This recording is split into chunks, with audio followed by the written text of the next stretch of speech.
What's up guys? Welcome back to the channel. Spring is finally here in Toronto and the outdoor season is in full swing. With that said, let me just show you my new bike. Alright, this is my BMC SLRO1 2019 or 20 perhaps rim brake version. That's right, it's rim brake. I'm back to rim brake, guys. I just purchased this recently on a marketplace from a gentleman here in Toronto. It's been a while that I haven't had a chance to ride a rim brake bike. I am blown away by the quality of this bike. Well, everybody knows BMC has a long history of quality bikes, but this one feels very nice. Pretty light. I'm pretty sure somebody can build this bike sub 6.5 kilos. At the end of this video, I'm gonna try and scale this for you guys to see, but I guess it would be around 7.5 with the pedals included. So let's get into the bike. So the front end, the handlebars are Pro Aero Vibe handlebars. It has a size of 42, which is pretty long for me. This is how the bike came with when I got it from the gentleman in the marketplace. Perhaps I'm gonna change this to a 38 centimeter handlebars. And what I've already changed is instead of a 100mm stem, I swapped with a 130 stem. This stem has -7%. Perhaps in the new handlebar, I need something around -10 or -12. So it looks pretty nice and flat when you look at it. The bike, the frame is actually has a very long reach. So if you compare the frame, which I'm gonna put up in the screen, versus my Alley Sprint, it has around a centimeter and a half up to 2 centimeters higher stack, although this is almost slammed, but the reach is 1.7 centimeter longer. So on my Alley Sprint bike, I'm using a 140mm stem. Here I guess 130 or even 120 would be enough, and you also have a few centimeters here to play with when you fine-tune your fit here. All right, so the group set that the bike came with is an 11-speed Ultegra R8000. The crankset has a 5236, and I managed to add an 1132 in the back. And although the rear mech is a short Ultegra cage, I managed to clear that with a 32, which is not recommended by Shimano, but you know Shimano is kind of conservative and it doesn't rub, it doesn't drop the chain, and everything's fine. You just have to make sure the chain size is correct, so no extra tension or nothing loose out there. All right, the brake calipers or the brake levers are Ultegra as well, so nothing fancy here. And then let's go back on the back end side. So this is a Physic Argo saddle. The size is 140 and it has carbon in its construction, but the rail is alloy if I'm not mistaken. It's been fine. I've been using Pro Saddle for many years, but this one also feels good, so I'm just gonna stick with that for now. We've got Elite carbon bottle cages. Both of them have been working nicely so far, so I'm just gonna stay with those. You've got a chain catcher here also as well. I don't think it was needed, but this is a nice frame, so I'd rather leave that be here in order to save the frame from scratches or other things. So that's gonna be left here. The wheels, I got the wheels directly from AliExpress. Elite wheels, I'm pretty sure you're familiar with the brand, with like the Helix and Drive version. These are the direct-to-consumer from AliExpress. So this is the Elite 60, meaning that front and the rear has 60mm depth, and it has a ceramic hub.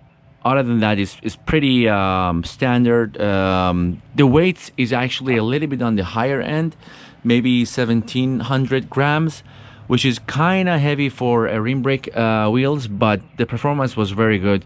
I had no issues so far. I've already put 400 kilometers on these, so I'm gonna riding them more and more, and perhaps in a couple of weeks I'm gonna put up another video for my 1,000 kilometer standpoint review. But for now, everything was very good. So the customer service was good as well. So no complaints on that end. As you know, I've been still using my Garmin Vector 3 pedals. I know some of you don't like it, but I had no issues with that, so I'm gonna use this. So you might ask the reason why I got this bike. As you know, I had another TT bike and also my Alley Sprint that I use for racing. The reason that I got this bike was that I tend to travel a lot for like conferences and visiting friends or some projects at work. So sometimes I'd rather have my own bike taken with me on the plane or elsewhere if I'm driving somewhere closer. So having a rim brake bike, especially a quality one, would help alleviate all of those packaging issue and packing the bike for like going into plane or trains or elsewhere. As you know, recently there are more and more restrictions on airline companies that requiring you to, for instance, get your batteries out of the bike. If there is a disc brake oil, they want you to just take that out. Sometimes that oil is kind of abrasive to the plane or the structure of the cargo or whatever that is. I can assume only it would just make a mess in the cargo section if somehow it leaks. And also on the other hand, some of these newer handlebars or fully integrated ones are gonna make a mess if you wanna every time take everything off, put it in your luggage and then assemble it again. So for that reason, I guess having a rim brake bike would definitely make sense for a person like me. I can easily take it on the flights, and within half an hour I can assemble it again, because what I have to do only is just take off the stem handlebar and then just put it on the side in the luggage that I have, and there is no DI2 or disc brakes to be worried about. I can assemble it again. Even me as a non-mechanic person, I can do that in half an hour. So everything would be smooth. Finding for bike rental companies, finding the right fit, and then perhaps the saddle won't fit, so you have to take extra saddle with yourself.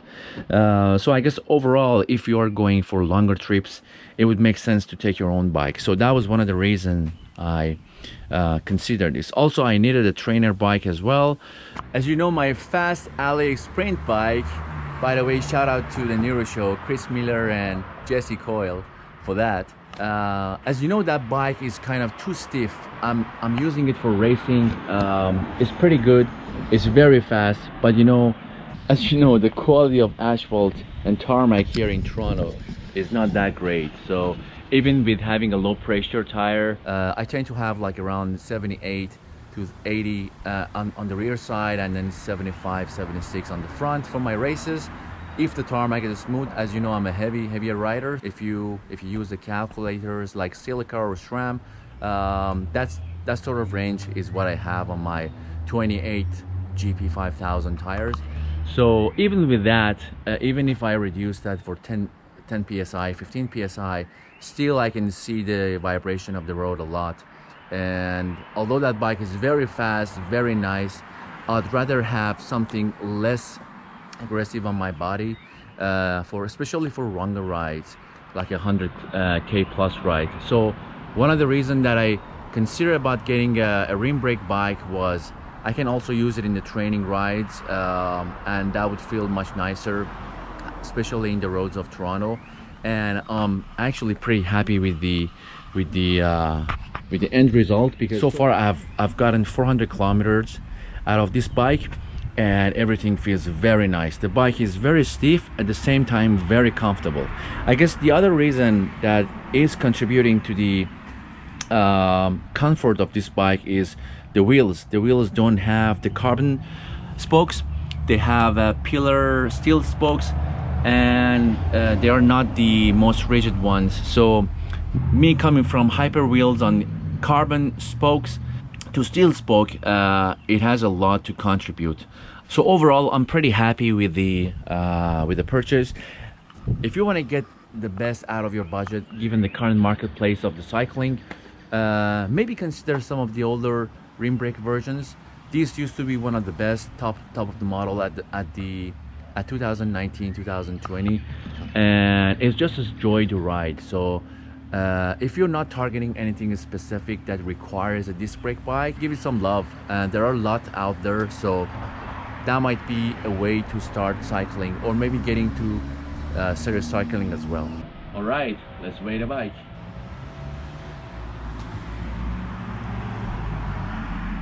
7.65. All right, let's check the hub sound.